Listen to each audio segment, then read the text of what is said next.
Sir பெரியாருடைய சமூக சீர்திருத்தத்தையும் RSS என்ன சீர்திருத்தம் பண்ணிருக்கு, தமிழ்நாட்டுக்காக ஆர்எஸ்எஸ் என்ன பண்ணிருக்குன்றத நம்ம எடுத்து தமிழ்நாட்டுல தனி விவாதம் வாங்க பேசுவோம், தனி விவாதம் வாங்க பேசுவோம், தாராளமா பேசுவோம். வாங்க பேசுவோம், வாங்க. பாரதியார் என்ன என் சொன்னாரு? ஊர் தருமபுரி கிருஷ்ணகிரில போயிட்டு ஆர்எஸ்எஸ்னா என்னன்னே தெரியாது நிறைய பேருக்கு. நீங்க ஏன் குழப்பறீங்க? அங்க ஆனா சாகா பெரியார்னா நடந்துட்டு தெரியும். அங்க சாகா நடந்துட்டு இருக்கு தெரியுமா? அங்க சாகா நடந்துட்டு இருக்கு. நீங்க சொன்ன தருமபுரி கிருஷ்ணகிரில தெரியுமா உங்களுக்கு? தமிழ்நாட்டுல அத்தனை இடத்துல நடந்துட்டு இருக்கு தெரியுமா உங்களுக்கு? அந்த ஆர்எஸ் காரர் தான் குடியரசு துணைத் தலைவர் உட்கார்ந்து போறாரு. ஆர்எஸ் இல்லாம வந்தாரு. அத்தனை பேரும் ஆர்எஸ்எஸ் இல்ல ஏதோ ஒரு லாப கணக்கா இந்த வேலையை பண்றாங்க, ஏதோ ஒரு லாபம் லாப கணக்காக தமிழ்நாட்டுக்கு பண்றாங்கல்ல, நீங்க பண்ணுங்க.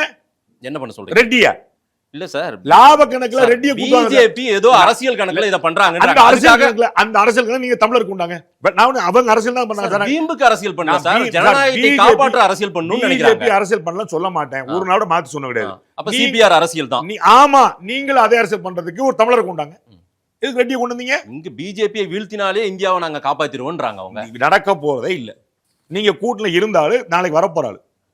கூட்டணியில் இருந்தாலும் நாளைக்கு வரப்போறாரு. ஆமா. யார் சார்? கூட்டணியில எல்லாம் பேசுறவங்க எல்லாம் தான். பிஜேபி கூட்டணியில இருந்தவங்க பிஜேபி கூட வரப்போறாங்க. முதல்ல இருந்தவங்களே நம்ம இன்னும் விடுதலை சிறுத்தைகள் கட்சி யாரோட கூட்டணி இருந்துச்சு 2001ல சொல்லுங்க. 2001 சொல்லுங்க. திமுகவோட இருந்தாங்க. நான் பாஜக உங்களுக்கு என்ன வேலை? பாஜக உங்களுக்கு என்ன வேலை? 2001ல பாஜக இல்ல திமுக கூட. இன்னைக்கு பாஜக இடத்துல உங்களுக்கு என்ன வேலை? 2019ல இருந்து ஒரே ஸ்டாண்ட்ல நிக்கிறாங்க சார். 2001ல எதுக்குங்க கூட இருந்தாங்க? ரைட், வரலாறு இருக்கு. நான் அவ்வளவுதான் சொல்றேன். இவ்வளவுதான் வரலாறு தான், வேற ஒண்ணுமே சொல்ல. இருக்கிற உங்க கூட இருக்கும் போது அதே சிபி ராதாகிருஷ்ணனுக்காக தேர்தல் பிரச்சாரம் பண்ணது திமுக. அன்னைக்கு நல்லவர். அதுக்கப்புறம் என்ன கெட்டது பண்ணாரு? அன்னைக்கு வரைக்கும் நல்லவரா